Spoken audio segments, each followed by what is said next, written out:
हे मैया पैया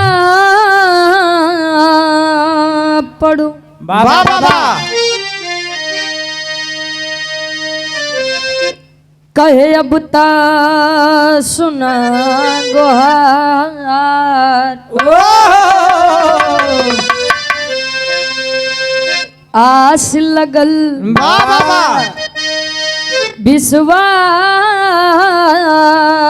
विश्वास बढ़ल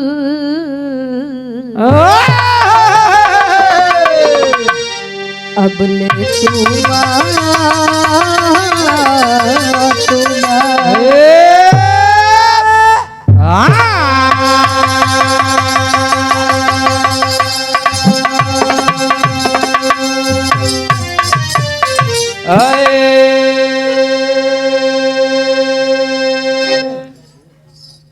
सतगुरु स्वामी दीन बंधु के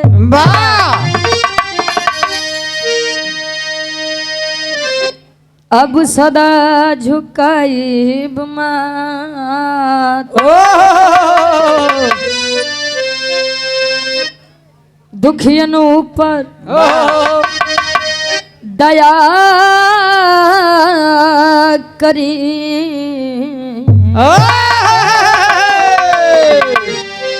अब जो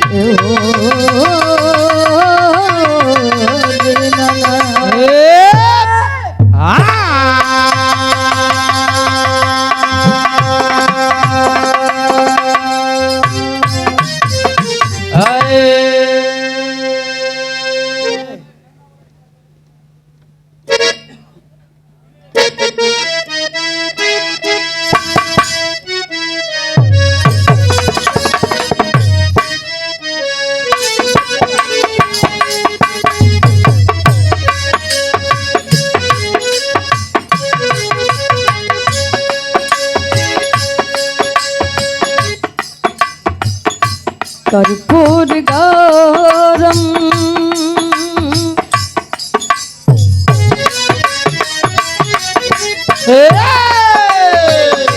कर्पूर गौरम करुणावतारम संसार सारम भुजगेन्द्रहारम कर्पूर गौरम करुणावतारम संसार सारम भुजगेन्द्रहारम कर्पूर गौरम करुणावतारम संसार सारम भुजगेन्द्रहारम सदा वसंतम हृदयारविंदे सदा वसंतम हृदयारविंदे सदा वसंतम हृदयारविंदे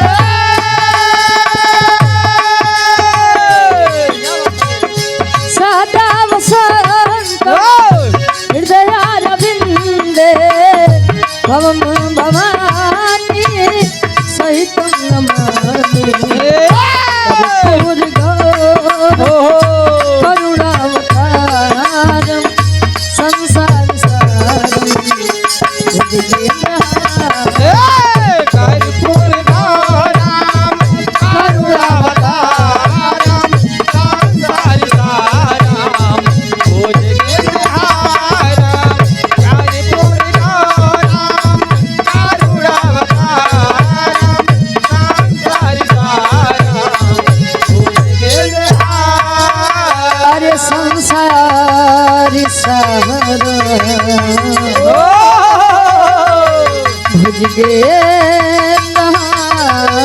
भुजगेन्द्रहारम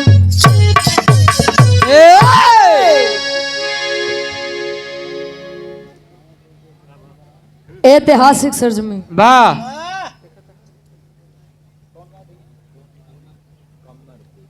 कमरपुर जौनपुर ऐतिहासिक सरजमी पर बैठ करके सांस्कृतिक मंच की शोभा को बढ़ा रहे हैं आप। वर पक्ष से कन्या पक्ष से वाह मांगलिक बेला शुभ घड़ी तिलकोत्सव के उपलक्ष्य में वाह वाह हम आप सभी यहाँ पर एकत्रित हुए हैं। वाह घर परिवार के एक एक सदस्य, ग्राम सभा के एक एक नागरिक इस शुभ घड़ी के साक्षी बन रहे हैं। वाह एक विश्वास की नींव आज रखी जाएगी गुरु जी। वाह वाह आज आहा जनला 80% शादी वाह होई। वाह एक विश्वास की नींव रख करके वाह वाह कन्या पक्ष से आप सभी चलकर आए हैं वर पक्ष की तरफ से तिलक चढ़ाने के लिए, आहा जो कि कार्यक्रम के आयोजक साहब सम्मानित आप श्री राम सेवक यादव जी, वाह राकेश यादव जी, छोटे लाल यादव जी, मुकेश यादव जी, ब्रजेश यादव जी, मलिकार साहब और आप डॉक्टर अंगेश यादव जी। वाह अच्छा डॉक्टर मंगेश यादव जी आज के हमारे दूल्हे बादशाह जी। अंगे अच्छा डॉक्टर अंगेश यादव जी वाह आज के हमारे दूल्हे बादशाह जी। वाह यूट्यूबर भाई लोग भी आए हैं। वाह कार्यक्रम था 6 बजे से 4 बजे से, थोड़ा दिक्कत हो गया, रास्ते में इशू हो गया, आने में थोड़ा लेट हुआ था। जो उन कार्यक्रम गुरुजी 7 बजे बंद होते यार अब लोग चला 10 बजे तक चलावा का वाह वाह सबके कई स्वर में हम गायिका रुचि यादव प्रतापगढ़ से वाह अपनी पूरी टीम की तरफ से आपके स्वागत सम्मान अभिनंदन एवं वंदन करते हैं। वाह आशीर्वाद के चारे के बच्चे अपनी कला में कामयाब रहे आहा और साउंड के मामले में बेताज बादशाह कोई जोड़ ही नहीं है। वाह क्या बात है। ठीक बा जैसा बात चलत बा चलेदा। हाँ गावा कम अब बतावा ज्यादा तो ज्यादा फायदा रहे, वाह नहीं तो कितनो जोर लगोबो कुछ समझे नहीं आई तो का मतलब यार। चलो फिर भी एक कोशिश है, उम्मीद है कि कुछ अच्छा सुना करके ही जाएं। वाह वाह या हिंदू धर्म में जेके धन के चाहत बा, केहू लक्ष्मी जी के पूजा करत बा, केहू राम के पुजारी बा, केहू श्याम के पुजारी बा। वाह ठीक बा गुरुजी हम जानते ही। वैसे ने हम पढ़ोइया लिखोइया संगीत से प्रेम रखे वाले लोग माई बीड़ा वादनी सरस्वती जी के पूजा आराधना वंदना करी थे। वाह आओ तनी सा भाव बने।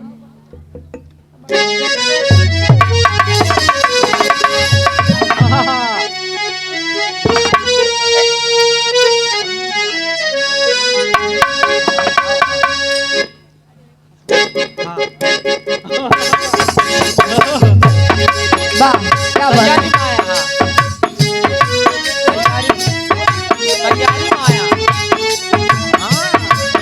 अरे वाह क्या करें।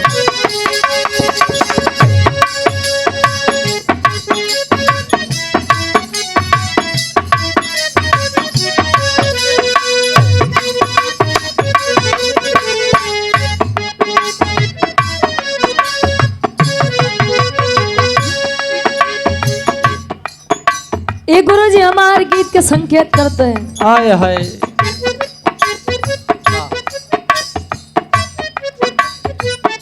केहू केहू कहेला उमरिया के दोस्त बा, वाह कही के गए सूरदास ई सब नजरिए के दोस्त बा। वाह वाह आय हाय भोजपुरी दुनिया वाले इस गीत को गाया करते हैं और गाते भी हैं। कैसे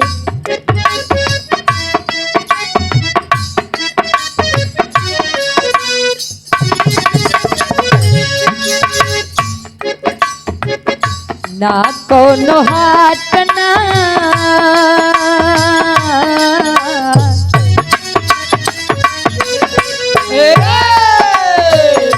ना कोनो हाट ना बजरिया में होला, ना कोनो हाट ना बजरिया में होला, उमरिया के रोग हो नजरिए से होला।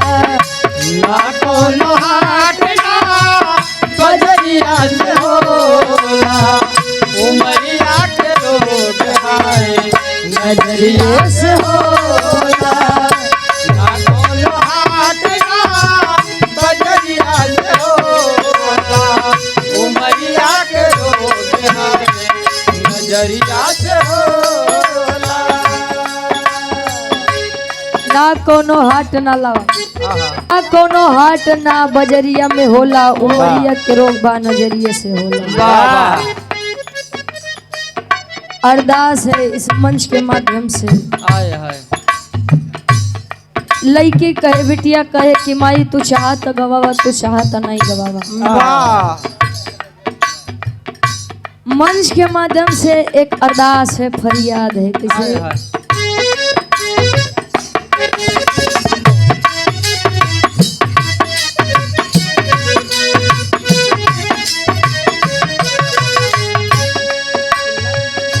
हे शारदे माँ,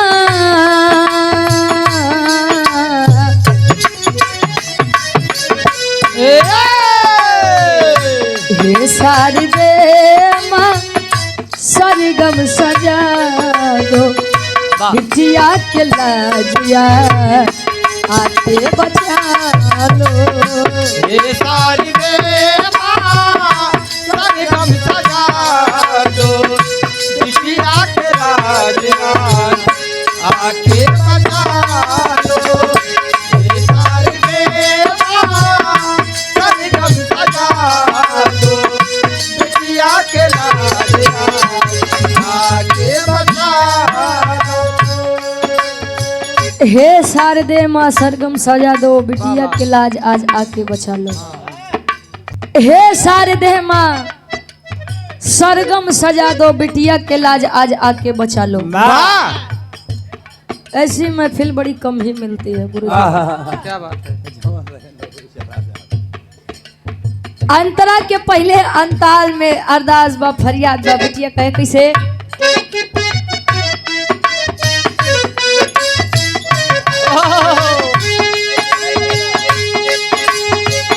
श्रद्धा सुमन माई पग में बलरतन, राधा सुमन माई पग में बायर, राधा सुमन माई पग में बायर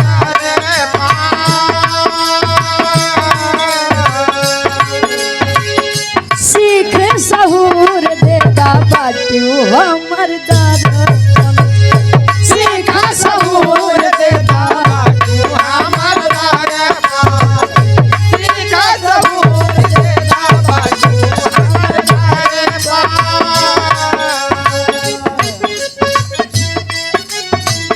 नवल ज्योति नाम ले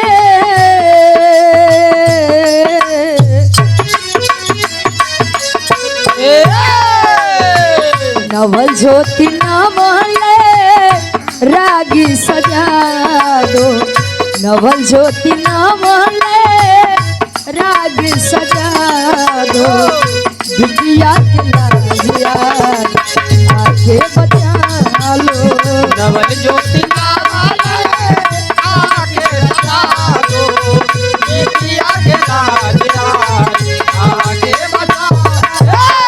नवल ज्योति नावाले आके सजा दो बिटिया के लाज आके बचा दो।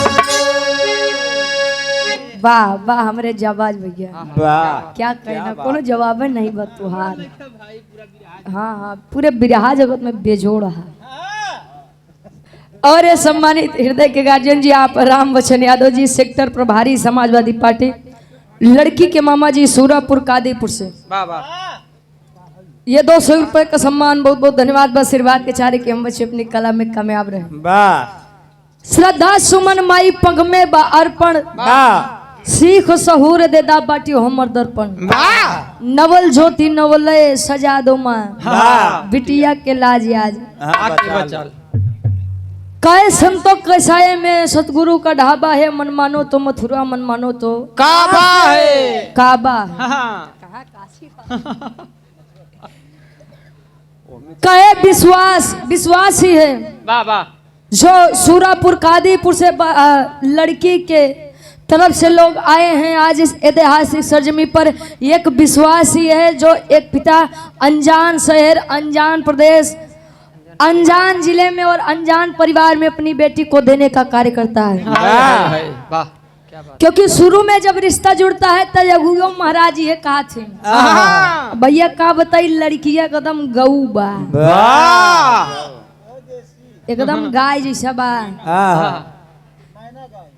और वहां लड़के साइड